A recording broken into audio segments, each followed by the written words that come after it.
Друзья, привет! В этом видео мы покажем вам небанальные яркие места современной Варшавы. Наливайте себе чай, готовьтесь к виртуальному путешествию, а мы начинаем. Просто представьте эти масштабы. Он тяжелый вообще-то. Это просто жесть. Не могу остановиться, чтобы перестать снимать. И начнем мы с вами, собственно, с варшавских высотах. То, почему вообще Варшаву называют европейским Нью-Йорком, это потому, что здесь много небоскребов, и в основном это офисные здания.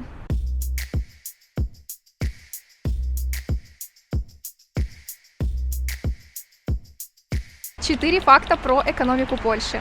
Польская экономика шестая по величине в Европейском Союзе. Польша была единственной страной ЕС, которая избежала спада во время кризиса в 2008 году.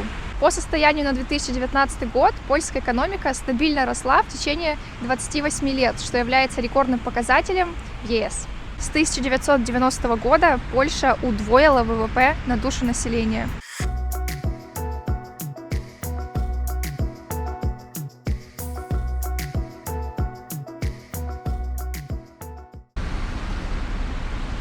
Конечно же, правильно выбранная экономическая стратегия отразилась на качестве жизни в столице Польши. Средняя зарплата в Варшаве составляет $1250, то есть примерно 45 тысяч гривен. А национальной валютой Польши является польский злотый.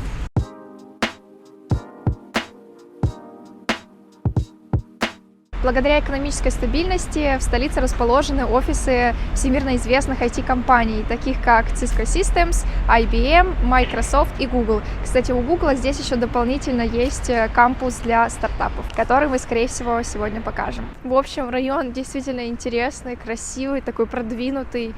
Здесь прям чувствуются масштабы этих высоток. И когда я первый раз здесь ходила, то для меня это был прям восторг. Сейчас уже, конечно, немножко мы привыкли к Варшаве, но все-таки мне здесь очень нравится. Здесь прям присутствует эта энергия процветания и развития. Вау, смотрите, просто какое красивое здание, необычное такое, модерновое, и очень много высоток рядом.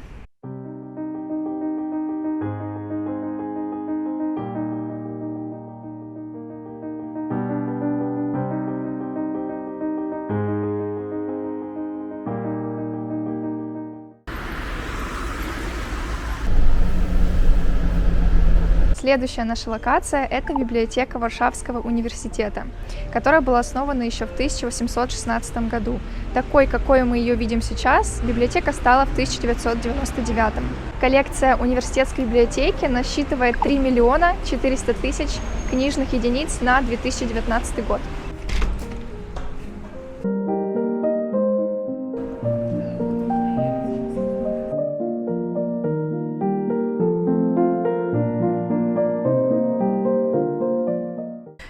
Холодно.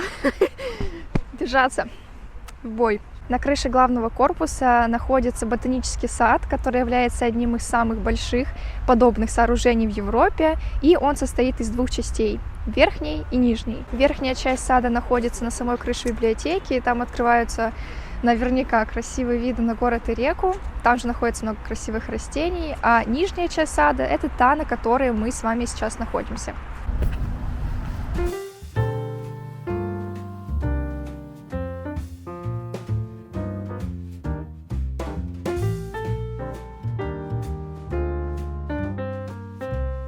Вход в сад бесплатный, но нужно учитывать, что с ноября по март работает только нижняя часть.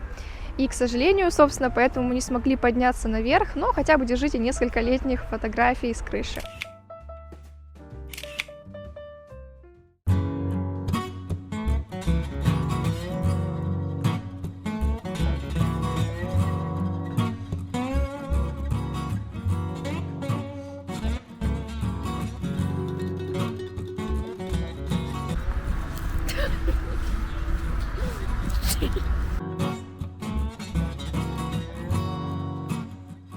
Из интересных фактов, Варшавский университет в 2007 году создал собственную электронную библиотеку, в которой можно найти материалы, которые являются общественным достоянием. В 2019 году библиотека впервые открылась без библиотекарей в режиме самообслуживания. Совсем рядом возле библиотеки находится Центр науки Коперника, очень популярное место в Варшаве, я думаю, возможно, вы об этом слышали, и у этого места настолько классный сайт, что я прочитаю информацию прямо с него.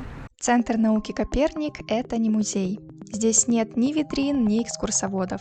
Это пространство, которое вдохновит тебя для наблюдений, экспериментов, постановки вопросов и поиска ответов. Он тяжелый вообще-то. Наглядно показываю, что здесь очень много людей, это супер популярное место. Здесь приходят и дети, и взрослые. Слава богу, мы пришли сюда в другой день, когда было поменьше людей. Да, кстати, мы здесь были. На 2 этажах здесь находится больше 400 экспонатов, и фишка этого места в том, что вы можете идти туда, куда хотите. То есть, если вам какой-то экспонат не понравится, или вы не поймете, как что работает, то просто идете дальше. Я, например, вообще не человек науки и мало что в этом смысле, поэтому мне очень понравился подход авторов. И просто послушайте, что они у себя пишут. Не бойся не знать, не бойся спрашивать, не переживай из-за ошибок, проверяй, сомневайся, ищи, используй свое воображение, будь пытлив. Это характеристики исследователя, которые присущи каждому из нас. В Копернике мы хотим тебе об этом напомнить. Как я уже сказала, мы ходили в это место вместе с мамой и сестрой Андрея. У нас это заняло где-то часа 4, так что если будете сюда идти, то закладывайте много времени, потому что, и скорее всего даже за это время вы все не обойдете.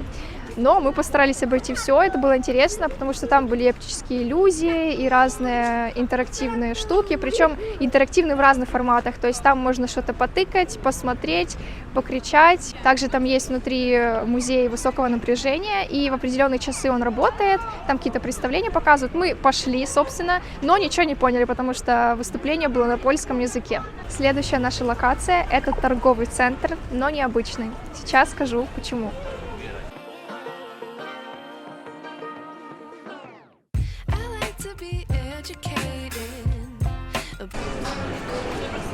Вау, красиво! Неоновые цвета, приглушенная атмосфера.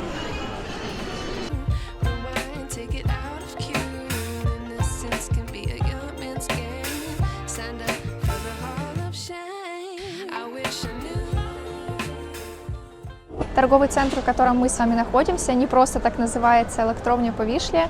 В 1904 году на этом месте начали строительство электростанции, которая в итоге стала одной из самых больших и современных электростанций Польши. В 2001 году производство энергии здесь официально закончилось, но в 2015 этому пространству решили дать второе дыхание. Авторы изменили назначение постиндустриальных зданий, сохранив при этом их характер. Поэтому в 2020 году здесь открыли торговый центр.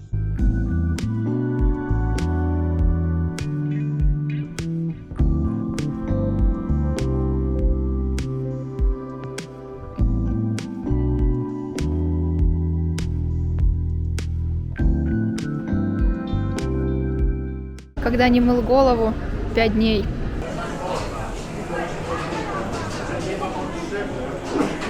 Блин, как здесь красиво. Какие здесь классные места. Не могу остановиться, чтобы перестать снимать. Людей здесь, конечно, море, снимать неудобно, но все равно покажу вам, что находится на вот этой вот ярмарке, распродаже. Не знаю, как это назвать. Мы сейчас находимся на -1 этаже. Вверху такая красота.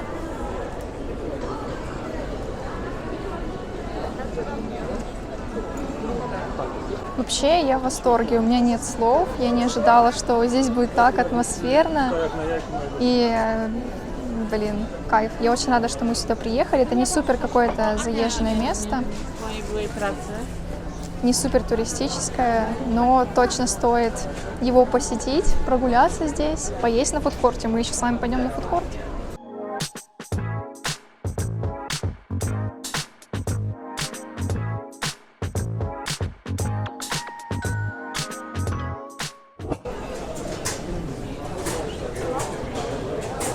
Jest, stoi przed centrala bar. У нас с Андреем чисто еврейский подход, как он сказал. Мы, в общем, пришли в эту фудкортную зону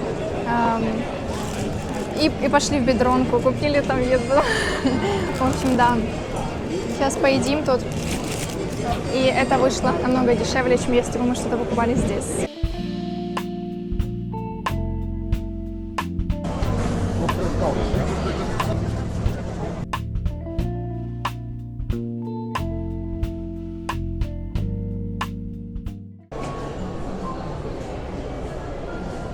Вот такая красота здесь на улице, все украшено, очень атмосферно, мне вообще, в принципе, место понравилось.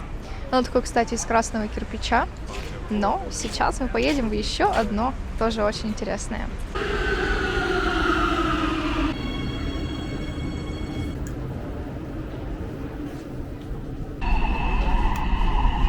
Следующая наша локация – это Хала Гвардии. Это место было построено на пересечении 20 века. Изначально здесь продавались продукты питания и предметы быта. После Второй мировой войны Хала служила временным автобусным парком. А затем, какое-то время, это место было центром подготовки польских боксеров. Поэтому здесь даже находится маленький музей польского бокса.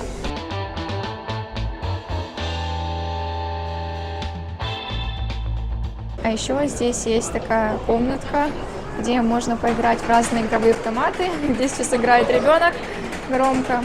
Вот. Очень красиво, мило. Ну, в общем, это платные штуки. И интересно, что они здесь есть. На самом деле, пространство такого типа уже есть в разных городах и странах, поэтому создатели Халы черпают вдохновение из таких мест, как Меркадо де Рибера в Лиссабоне, рынок Боро в Лондоне, рынок Челси в Нью-Йорке и подобные места в Лионе и Барселоне. Как по мне, сама идея таких центров очень классная. В них царит особая атмосфера и сочетается хорошая еда и культура. Как и в предыдущих пространствах, в Хала Гвардии можно не только пошопиться, но и вкусно поесть благодаря фудкорту. А когда повезет, еще и послушать живую музыку. Внутри здесь очень уютно, а вот снаружи здание выглядит, мягко говоря, не очень, поэтому его планируют реконструировать в 2023 году.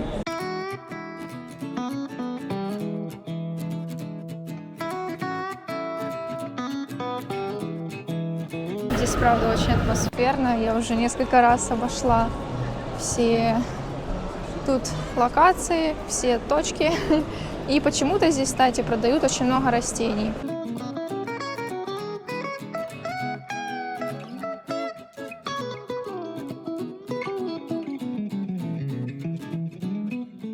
Сразу за Халой Гвардией находится Хала Мировска, но это обычный рынок, можно сказать, и туда нужно идти, чтобы просто закупиться продуктами.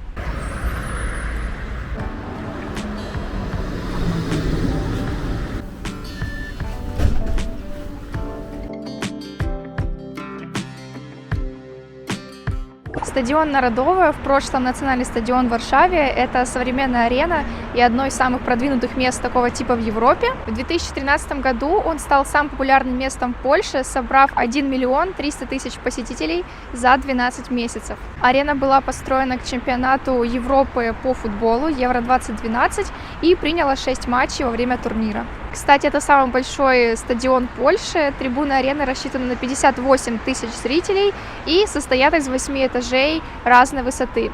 Также стадион имеет двухуровневую автостоянку на 1800 автомобилей. Просто представьте эти масштабы. На стадионе проводятся различные мероприятия, от футбольных матчей и концертов мировых звезд до ярмарок и пикников.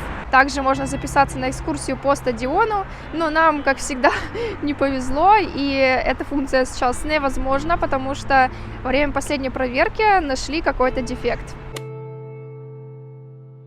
Прага Конизер-центр – это еще один интересный торговый центр, который был построен на территории бывшего водочного завода Конизер. Самые старые здания этого завода были построены в конце 19 столетия. В то время на территории этого места находились два завода. Один очищал спирт, второй производил из него ликероводочные изделия. Сейчас Конизер – это уникальный культурно-развлекательный центр в Варшаве. Сложно сказать, чего здесь нет, потому что здесь расположено как минимум 15 ресторанов, творческое пространство для детей, магазины, зона красоты, музеи, выставки и так далее. Если я продолжу этот список до конца, вы успеете заснуть. Вообще, процесс, когда из старых зданий переделывают что-то новое, при этом не теряя главного характера этих старых зданий, называется ревитализация. Сложное слово, но в Варшаве довольно популярное, потому что, как вы поняли, мы уже с вами посетили 2 торговых центра, которые в прошлом были совсем другими зданиями. Один торговый центр был электростанцией, а этот водочным заводом. Чуть не забыла.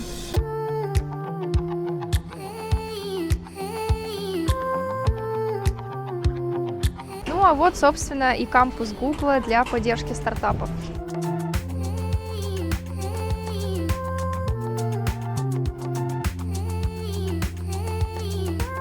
Это просто жесть. Конь висит, на нем пакет, все черное. Okej, rozumiem, tylko po prostu ja chcę Pani pomóc, tylko nie za bardzo wiem, jaki dokument ja mogę Pani wygenerować, bo ja nie mam żadnych jakby kompetencji do tego. Еще одна хала в нашем списке – хала Кашики.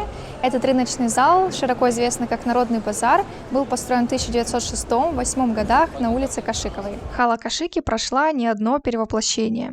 Частная торговля здесь сменялась большими магазинами и снова переходила в частную. Война также задела здание халы, но со временем она снова оживала.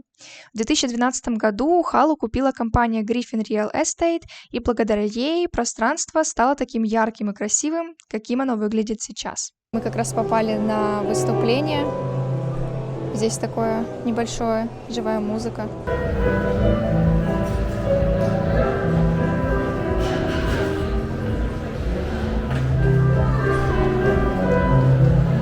Хала была спроектирована в стиле модерн главным архитектором Польши Юлиушем Дзержановским.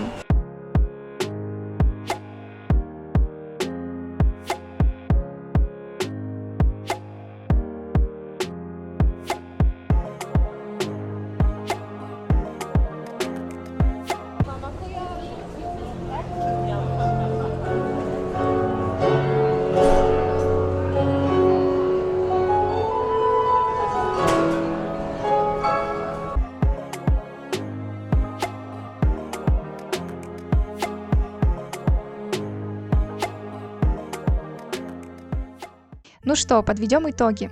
В этом видео мы показали вам незаезженные и современные места Варшавы, которых много на самом деле, где можно поесть, пошопиться и просто хорошо провести время. Каждое место здесь имеет свою атмосферу, и я очень советую побывать вам здесь вживую. Лично мне больше всего понравился торговый центр Электровня по Вишле, офисный центр и библиотека. А что вам? Напишите в комментариях. И не забудьте подписаться на этот канал, чтобы путешествовать вместе с нами. А мы увидимся с вами совсем скоро, в следующем видео. Пока!